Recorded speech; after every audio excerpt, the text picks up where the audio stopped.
Welcome to a new Word Power episode from English Plus Podcast. Today we're going to talk about one of the legendary heroes from Switzerland, a very known figure that you all might have heard of before. Today we're going to talk about the Swiss hero William Tell and discuss the meaning of 10 key words in the context of our story. Today's words are intrepid, conventional, incensed, impetus, obeisance, impertinent, reputedly, guise, egalitarian, and partisan. But before we do that, let me remind you that you can practice the words we're going to learn in today's episode on our website, englishpluspodcast.com. So when you finish listening to the episode, take the link you can find in the description of the episode and practice the words we're going to learn to make them a part of your permanent active vocabulary bank. There's plenty of practice on the custom post I have created for this episode, both interactive that you can do on the website directly or in the form of a PDF practice worksheet that you can download, print out, and practice not only the 10 key words we're going to learn in today's episode, but you can also review the words we learned in the previous 4 Word Power episodes. So, what are you waiting for? Take your English and knowledge to the next level with our podcast, Never Stop Learning with English Plus. And now, without further ado, Ben and I are going to talk about William Tell, and we will discuss the meaning of 10 key words in context. So, what do we have for today's Word Power episode, Ben? Well, today we're going to talk about William Tell. Let's start by talking a little about the man himself. Do you think he's a real man or just a myth? So, William Tell, it's kind of a tricky one, right? Some people say he was a real guy who lived in Switzerland a long time ago, and others think he's just a myth. But here's what we know. There's a story about a guy named William Tell who was an awesome marksman. The legend goes that he had to shoot an apple off his son's head as a test of his skills. The story has become really famous and important in Switzerland, and it's still told today.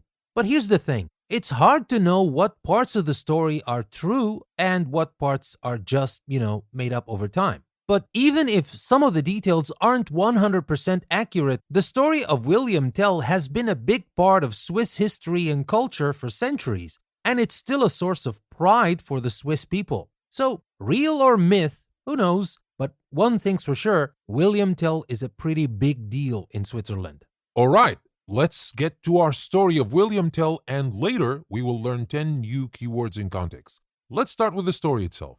Why don't you tell us about the story first, and then we will discuss the story and the meaning of the 10 keywords in it. Sounds great. All right. So, William Tell, man or myth? William Tell, the national hero of Switzerland, has long been a powerful source of artistic inspiration and the focal point of plays, musical compositions, paintings, and poems. Like Robin Hood, the intrepid peasant symbolized the struggle for political and individual freedom. Today, however, hallowed chapters of Swiss history are being rewritten, and Tell has been relegated to the realm of folklore. According to the conventional version of history, the peasants of 3 cantons or states in central Switzerland, incensed over their brutal repression by the Habsburg rulers, stormed and destroyed the mighty castles of the Austrians in 1291. Their impetus came from William Tell, who refused to make obeisance to a governor's hat that was displayed publicly as the symbol of Austrian authority. Viewed as impertinent, Tell was reputedly punished by having to shoot an arrow through an apple resting on his son's head. Tell is said to have performed the feat, but was thrown into chains when he confessed that had he harmed his son, he would have used the second arrow to shoot the governor. Later, while Tell was being taken across Lake Lucerne by the governor and his men to the dungeon in the governor's castle, a violent storm broke out. The governor told Tell to steer the boat, promising him freedom in return for bringing them home safely. Under the guise of being helpful, Tell brought the boat to shore, but then quickly jumped out and pushed the boat back into the stormy waters. Realizing that the governor and his men might survive the storm anyway, he stationed himself along the only path to the governor's castle. When the governor appeared, Tell drew his bow and arrow and shot the governor through the heart. Soon after, the peasants gathered in a meadow and took a solemn oath to unite against foreign oppression and to form an egalitarian and independent state. Unfortunately, this uplifting story has almost no foundation in fact. No evidence that William Tell ever existed has been unearthed. Some medievalists believe simply that some of the deeds attributed to him have been culled from other heroic figures or mythical sources. Others conjecture that his origins stemmed from 15th century humanists' intent on finding a character who would appeal to the growing Swiss national consciousness. Perhaps William Tell's significance lies in the power that he represents as a partisan of the universal passion for freedom. All right. Well, that was the story of William Tell. So, first, before we start discussing some keywords from the story, why do you think these stories persist and stand the test of time, although many details in them seem to be exaggerated and larger than life? Stories like William Tell persist and stand the test of time because they tap into universal themes and values that are timeless and deeply meaningful to people. In the case of William Tell, the story is about the struggle for political and individual freedom, which is a theme that resonates with people across cultures and generations. Additionally, the story has elements of adventure, bravery, and cunning, which makes it a compelling and entertaining tale. Another reason why stories like William Tell persist is because they serve as a source of national pride and identity. For the Swiss people, the story of William Tell has become a symbol of Swiss independence and resistance to foreign oppression, and it has been passed down from generation to generation as a way of preserving and celebrating Swiss culture and heritage. Finally, stories like William Tell can also be interpreted in different ways and can be adapted to different cultural contexts, which allows them to remain relevant and meaningful to people over time. So, even though the specific details of the story may be exaggerated or based on folklore, the larger themes and values that it represents continue to be relevant and impactful to people today. The story mentioned that William Tell is kind of similar to Robin Hood. What similarities do you think there are between their stories, and what are the differences besides that they come from different countries? William Tell and Robin Hood are similar in that they are both legendary figures who have become symbols of resistance against oppression and the struggle for freedom. Both of their stories are set in a historical context in which the common people were being treated unjustly by a powerful ruling class. And both William Tell and Robin Hood are depicted as ordinary people who become heroes through their bravery and cunning. However, there are also some differences between their stories. For example, while William Tell is primarily remembered for his legendary feat of shooting an arrow through an apple on his son's head, Robin Hood is best known for his acts of charity and his habit of robbing from the rich to give to the poor. Additionally, while William Tell is often seen as a symbol of Swiss independence and resistance to foreign oppression, Robin Hood is generally viewed as a symbol of social justice and a champion of the oppressed. Another difference is the historical context in which their stories are set. William Tell is set in Switzerland in the early 14th century, while Robin Hood is set in England during the reign of King Richard the Lionheart in the late 12th and early 13th centuries. So, while William Tell and Robin Hood are similar in that they are both legendary figures who have become symbols of resistance against oppression and the struggle for freedom, there are also some important differences between their stories, including their motivations, their methods, and the historical context in which their stories are set. But since we don't have any proof that either Robin Hood or William Tell are real people, would you say that people invented these heroes in times of distress to bring people together to fight against a common enemy, which is usually injustice? Yes, that's a possibility. Throughout history, people have often created heroes and legends to help them cope with difficult times and to bring people together to fight against a common enemy, such as injustice. These heroes and legends can serve as symbols of hope, courage, and perseverance, and they can provide people with a sense of identity and belonging. In the case of William Tell and Robin Hood, it is likely that their stories were shaped and adapted over time to reflect the concerns and values of the communities in which they were being told. For example, the story of William Tell may have originated as a folk tale or a ballad, and over time it may have been embellished and adapted to reflect the political and cultural climate of Switzerland at the time. Similarly, the story of Robin Hood may have been created as a way of expressing the discontent and frustration of the English people with the Norman conquerors and the English monarchy. In both cases, the stories of William Tell and Robin Hood have become powerful symbols of resistance and defiance in the face of oppression, and they have inspired generations of people to stand up for what is right and to fight for their rights and freedoms. Whether or not these stories are based on historical fact, they continue to be an important part of cultural heritage and a source of inspiration for people today.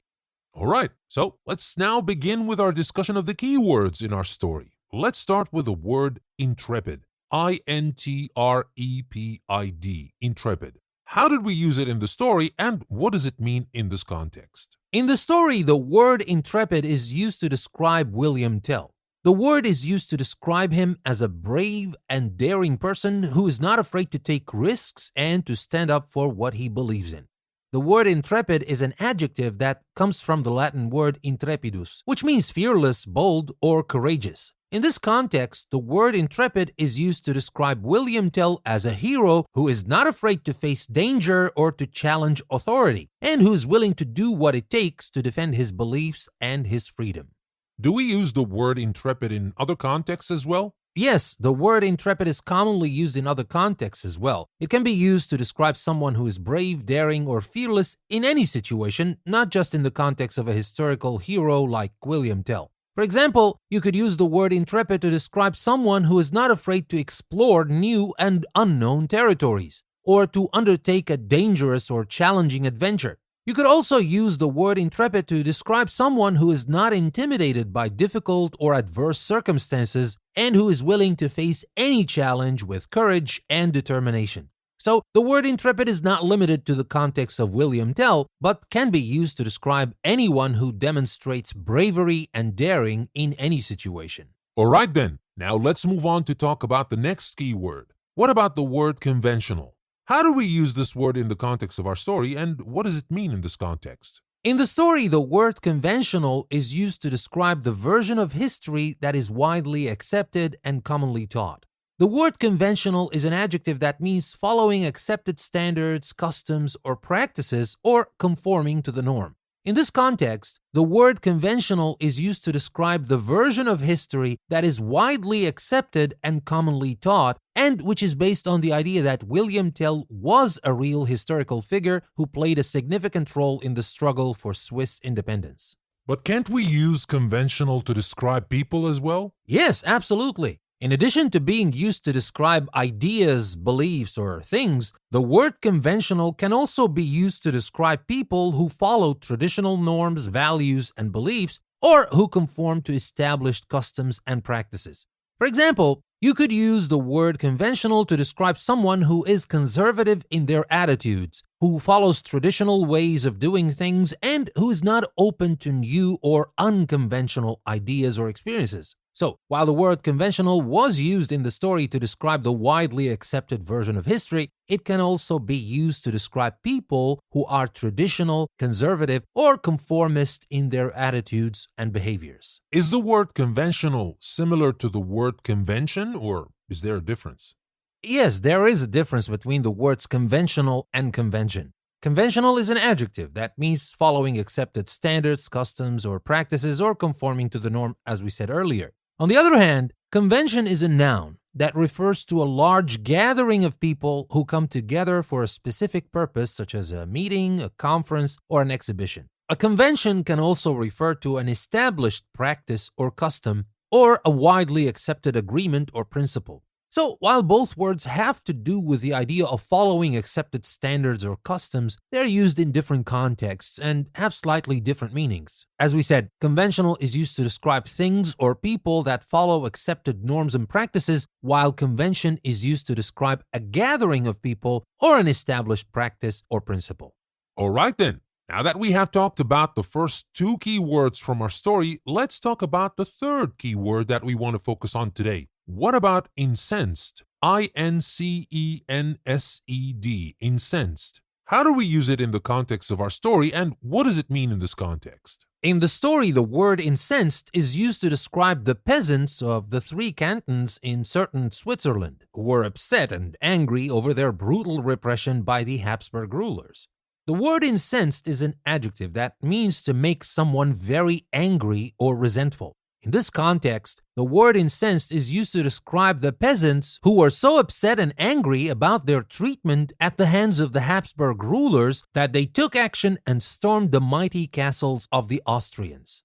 But isn't there a word we use to talk about that fragrant thing that we light, especially in religious occasions and stuff like that? Yes, you're correct. The word incense is a noun that refers to a fragrant substance that is burned to produce a pleasant aroma, often as part of religious or spiritual rituals. So while the word incensed is an adjective that means to make someone very angry or resentful, the word incense is a noun that refers to a fragrant substance used in religious or spiritual rituals. It's interesting to note that the word incense comes from the Latin word incendere, which means to set on fire. So the word incense originally referred to the act of setting something on fire, and over time it came to refer specifically to the fragrant substance that is burned to produce a pleasant aroma. So while the words incensed and incense have different meanings, they are related etymologically and both come from the same Latin root word incendere. But do we only use incensed as an adjective, or can we use incense as a verb as well in the same meaning of making someone very angry? Yes, absolutely. The verb form of incense can be used to mean to make someone very angry or to cause someone to become resentful or indignant. For example, you could say the news of the company's layoffs incensed the workers who felt that they had been treated unfairly. In this context, the verb incense is used to describe how the workers became very angry and resentful after hearing about the company's layoffs. So, while the word incensed is most commonly used as an adjective to describe someone who is very angry, the verb form incense can also be used to describe the act of making someone very angry or to cause someone to become resentful or indignant. All right then, that was really interesting information to learn about the word incensed. I guess we're ready to discuss the next keyword. What about impetus? I-M-P-E-T-U-S. How do we use it in context and what does it mean? In the story, the word impetus is used to describe the reason or the driving force behind the peasants' actions in storming the Austrian castles. The word impetus is a noun that means a force or stimulus that sets something in motion or that gives something new energy or direction. In this context, the word impetus is used to describe the driving force behind the peasants' actions in storming the Austrian castles. The story suggests that the peasants were incensed by their brutal repression by the Habsburg rulers and that this anger and resentment was the impetus behind their actions. But wasn't William Tell the impetus behind the peasants' actions? Yes, you're right. The story suggests that William Tell was indeed the impetus behind the peasants' actions and that his refusal to make obeisance to the governor's hat and his subsequent bravery in shooting an arrow through an apple resting on his son's head inspired the peasants to take action against the oppressors. So in this context, the word impetus is used to describe William Tell as the driving force behind the peasants' actions in storming the Austrian castles. He provided the inspiration and the motivation for the peasants to stand up against the Habsburg rulers and to fight for their rights and freedoms. So now what can you tell me about the word impetus? Can we use it in different contexts with different meanings? Yes, the word impetus can be used in different contexts with different meanings. In addition to being used to describe the driving force behind a particular action or event, the word impetus can also be used more broadly to describe any force or influence that sets something in motion or that gives it new energy or direction. For example, you could use the word impetus to describe the initial spark that starts a fire, or to describe the initial push that is indeed to get a heavy object moving. You could also use the word impetus to describe the initial stimulus or incentive that leads someone to take a particular action, such as starting a new project or pursuing a new goal. So, while the word impetus is most commonly used to describe the driving force behind a particular action or event, it can also be used more broadly to describe any force or influence that sets something in motion or that gives it new energy or direction. So is impetus closer in meaning to motivation or incentive? Well, the word impetus is closely related in meaning to both motivation and incentive, but it has a slightly different connotation. Motivation refers to the internal drive or desire that prompts someone to take a particular action, such as the desire to achieve a goal or to overcome a challenge. Incentive refers to something that provides a reason or a reward for taking a particular action, such as a financial bonus or a promise of recognition. Impetus is similar to both motivation and incentive, but it has a slightly different connotation. The word impetus is often used to describe the initial force or spark that sets something in motion and that gives it new energy or direction. So while all three words are related to the idea of prompting someone to take action, motivation refers to the internal drive or desire, incentive refers to the external reason or reward, and impetus refers to the initial force or spark that sets something in motion. All right. Well, now that we have indeed understood the meaning of impetus, let's move on to talk about the next keyword, obeisance. Obeisance,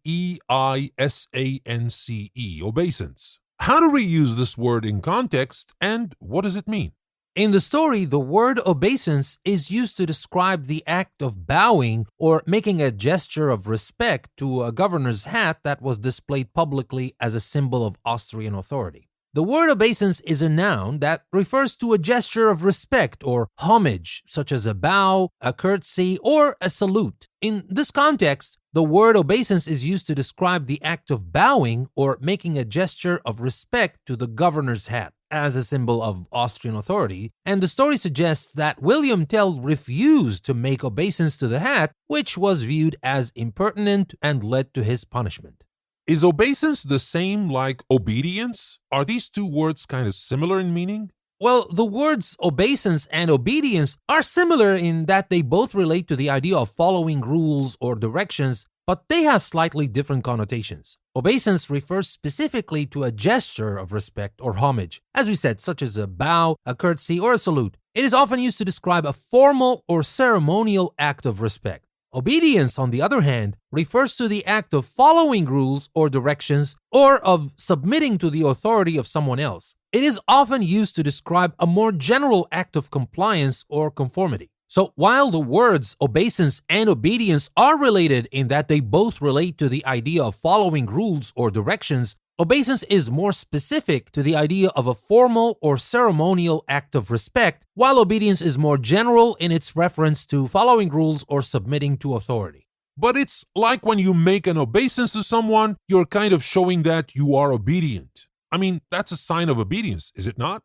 Yes, that's a good point. Making an obeisance to someone can indeed be seen as a sign of obedience, as it is a gesture of respect and homage that demonstrates a willingness to follow rules or submit to authority. So, while the words obeisance and obedience have slightly different connotations, they are closely related in that making an obeisance can be seen as a manifestation of obedience. In this sense, the act of making an obeisance can serve as both a symbol of respect and a demonstration of obedience. All right then, now let's move on and talk about the next key word in our story. What about impertinent? impertinent, impertinent. How do we use this word in our story, and what does it mean in context? In the story, the word impertinent is used to describe William Tell's refusal to make obeisance to the governor's hat as a symbol of Austrian authority. The word impertinent is an adjective that means disrespectful or lacking in proper manners or consideration for others. In this context, the word impertinent is used to describe William Tell's refusal to make a gesture of respect to the governor's hat as a symbol of Austrian authority, which was seen as a lack of proper manners or consideration for the authorities. Do we use this word in other contexts as well with other meanings? Yes, the word impertinent can also be used in other contexts with slightly different meanings. In addition to being used to describe someone as disrespectful or lacking in proper manners, the word impertinent can also be used to describe something as inappropriate or irrelevant to the situation at hand. For example, you could describe a question as impertinent if it is considered to be inappropriate or irrelevant to the topic being discussed. So, while the word impertinent is most commonly used to describe someone as disrespectful or lacking in proper manners, it can also be used in other contexts to describe something as inappropriate or irrelevant to the situation at hand. All right, so the word is impertinent. Is there pertinent as a word? Yes, there is a word pertinent. The word pertinent is an adjective that means relevant or appropriate to the situation at hand. It is often used to describe something that is directly related to the topic being discussed or to the problem being addressed. So while the word impertinent is used to describe something as inappropriate or irrelevant to the situation at hand, the word pertinent is used to describe something as relevant or appropriate to the situation at hand. Well, these two words are often used in contrast to each other to describe the degree to which something is relevant or appropriate to a particular situation. All right then, I guess that was enough information about impertinent. Let's move on now to talk about another key word. What about the word reputedly? R-E-P-U-T-E-D-L-Y. How do we use it in context, and what does it mean? In the story, the word reputedly is used to describe the punishment that William Tell was said to have received after refusing to make obeisance to the governor's hat. The word reputedly is an adverb that is used to describe something that is said to have happened or to have been the case, but that has not been proven or verified. In this context, the word reputedly is used to describe the punishment that William Tell was said to have received, indicating that this information is not confirmed or verified, but is only what is reported or believed to have happened. So is it similar in usage to the word allegedly? As with this word as well, we talk about something that people say, but that has not been proven or verified. Yes, the words reputedly and allegedly are similar in meaning and usage. Both reputedly and allegedly are adverbs that are used to describe something that is said to have happened or to have been the case, but that has not been confirmed or verified. They are both used to indicate that the information being discussed is based on what is reported or believed rather than on actual proof or evidence. In this sense, reputedly and allegedly are often used interchangeably, with allegedly being more commonly used in modern English. However, reputedly is still used in some contexts, particularly in formal or written English, to describe something that is said to have happened or to have been the case, but that has not been proven or verified. All right. I can see that the word reputedly is very close to the words reputation and reputable. How are these three words similar, and how are they different? The words reputedly, reputation, and reputable are related in that they all relate to the idea of what is said or believed about someone or something.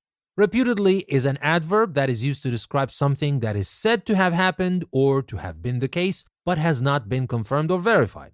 Well, reputation is a noun that refers to the general opinion or estimation that the public or a particular group has about someone or something. A good reputation is an estimation of high worth, while a bad reputation is an estimation of low worth.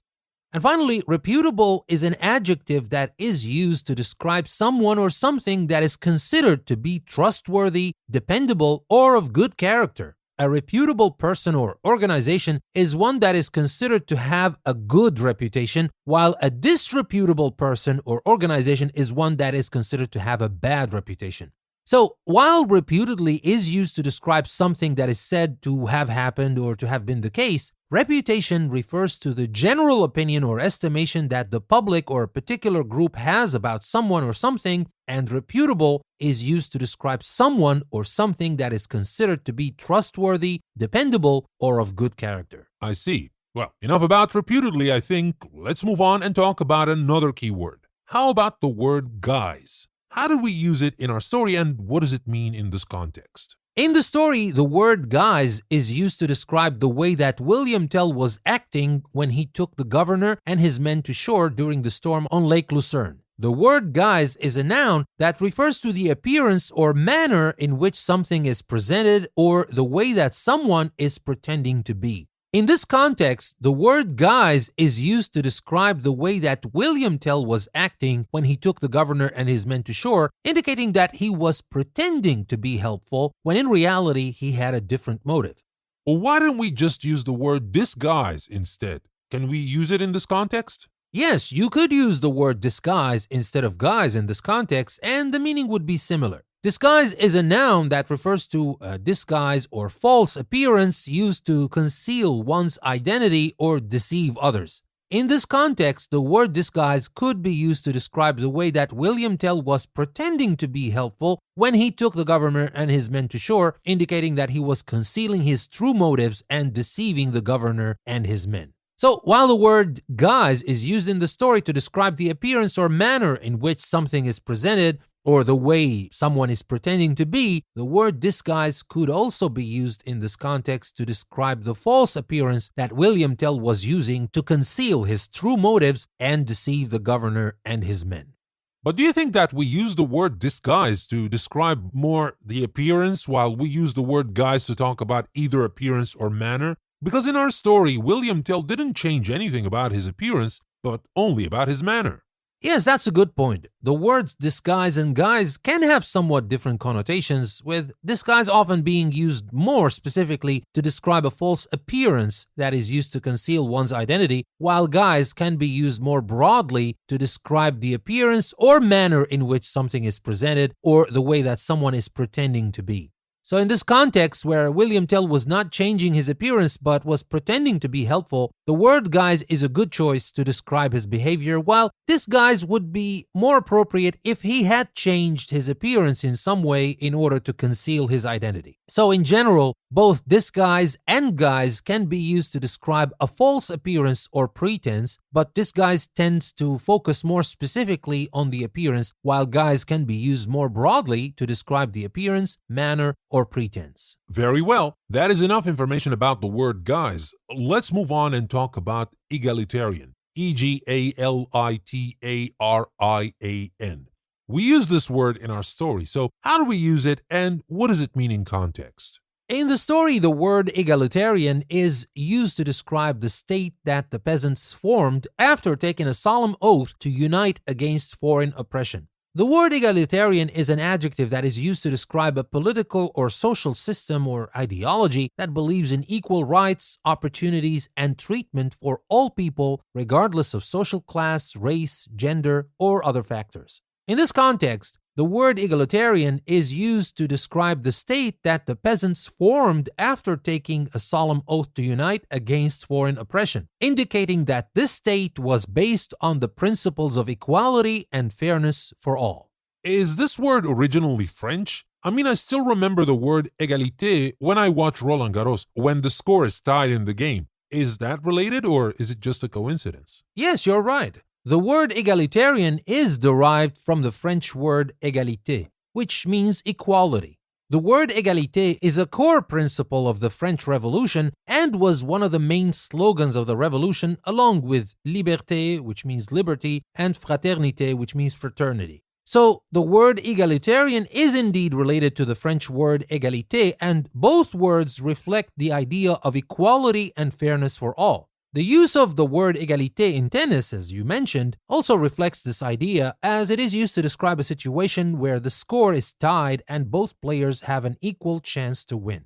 It's an interesting word with an interesting meaning and with an interesting connotation, I might say. I wish we could live one day in egalitarian societies, but that's a far cry from what's happening in the world today, or maybe what's been happening since the dawn of man. Yes, indeed. The concept of equality and fairness for all is a noble and desirable ideal, and the idea of an egalitarian society is one that has been sought after by many throughout history. Unfortunately, as you mentioned, achieving such a society has proven to be a difficult and ongoing challenge, and many societies today still struggle with issues of inequality and discrimination. However, despite these challenges, the idea of an egalitarian society continues to inspire and motivate many people to work towards a more just and equal world. And although progress may be slow, it is important to continue to strive towards this goal and to work towards creating a world where everyone has equal rights, opportunities, and treatment regardless of their background or circumstances. All right then, let's move on and talk about the last key word we want to focus on from today's story about William Tell. What about the word partisan? Partisan. How do we use this word in context and what does it mean? In the story, the word partisan is used to describe William Tell as a partisan of the universal passion for freedom. The word partisan is a noun that is used to describe someone who strongly supports a particular political or social cause, especially one that is considered to be controversial or maybe even unpopular. In this context, the word partisan is used to describe William Tell as someone who strongly supports the universal passion for freedom, indicating that he was a person who was committed to fighting for the cause of freedom and who was willing to take action to defend it. But I can remember partisan, especially when it is used in plural, being used with a different meaning, talking about rebels and guerrilla warfare. Yes, that's right. The word partisan can also be used as a noun to describe a member of a military unit that operates behind enemy lines, especially in guerrilla warfare. In this context, a partisan is someone who is part of a group of fighters who engage in irregular military operations against an enemy force, usually without the support of a regular army. So depending on the context, the word partisan can have different meanings, including someone who strongly supports a particular political or social cause, or someone who is part of a guerrilla military unit operating behind enemy lines. So partisans are not a part of a regular army, but more rebel-like instead. Like the ones who fought the Nazis in France and in many parts of Europe after their countries were occupied and their armies kind of disintegrated, no? Yes, that's correct. Partisans who engage in guerrilla warfare are often seen as members of a resistance movement and are typically not part of a regular army. They operate in enemy-held territory and carry out irregular military operations against enemy forces, often using unconventional tactics and taking advantage of the element of surprise. During World War II, for example, many resistance movements throughout Europe organized themselves into partisan groups that carried out sabotage, reconnaissance, and other military operations against the occupying forces of Nazi Germany. These partisan groups often worked in coordination with the Allied forces, providing valuable intelligence and disrupting enemy supply lines, and played a significant role in the eventual defeat of the Nazi regime. All right then, so we have talked about 10 keywords in detail that we used in our story about William Tell. How about we summarize these 10 keywords and tell our listeners again about their meaning in brief? Sure, here's a summary of the 10 keywords we discussed today. Intrepid, meaning brave, fearless, or bold. Conventional, meaning traditional or following established norms or practices. Incensed, meaning to make very angry. Impetus, meaning the driving force behind an action or decision. Obeisance, meaning a gesture of respect or deference, often involving a bow or curtsy. Impertinent, meaning rude or disrespectful, especially in a way that is not appropriate for the situation. Reputedly, meaning according to what is commonly reported or believed without necessarily being confirmed. Guise, meaning an appearance or manner that is intended to deceive or mislead. Egalitarian, meaning based on the principle of equality, especially in terms of treatment or opportunity. And finally, partisan, meaning someone who strongly supports a particular political or social cause, or someone who is part of a guerrilla military unit operating behind enemy lines. Perfect. I believe that will be all we want to talk about when it comes to keywords, but back to William Tell. We mentioned at the beginning that the Swiss William Tell is kind of similar to the English Robin Hood. Are there any other similar heroes from other cultures that you can tell me more about? Yes, there are many similar heroes from different cultures throughout history. Here are a few examples. We have Joan of Arc from France. Joan of Arc was a young woman from rural France who led the French army to several victories during the 100 Years' War. She is revered as a national heroine in France and is considered a symbol of French resistance against English domination. And there's El Cid from Spain. El Cid was a Spanish military leader who fought against the Moors during the 11th century. He is remembered as a symbol of Spanish bravery and resistance and is often depicted as a chivalrous knight who fought for his country and his people. We have Davy Crockett from the United States. Davy Crockett was a frontiersman and politician who fought in the Texas Revolution and died at the Battle of the Alamo. He is remembered as a symbol of American bravery and frontier spirit and is often depicted as a rough-and-tumble hero who was unafraid to take on any challenge. And there's Miyamoto Musashi from Japan. Miyamoto Musashi was a legendary Japanese swordsman and martial artist who is considered to be one of the greatest warriors in Japanese history. He is remembered as a symbol of Japanese martial prowess and is often depicted as a master of strategy and tactics who was unrivaled in battle. These are just a few examples of heroes from different cultures who are remembered for their bravery and resistance in the face of adversity. There are many more examples from around the world, each with its own unique cultural and historical context.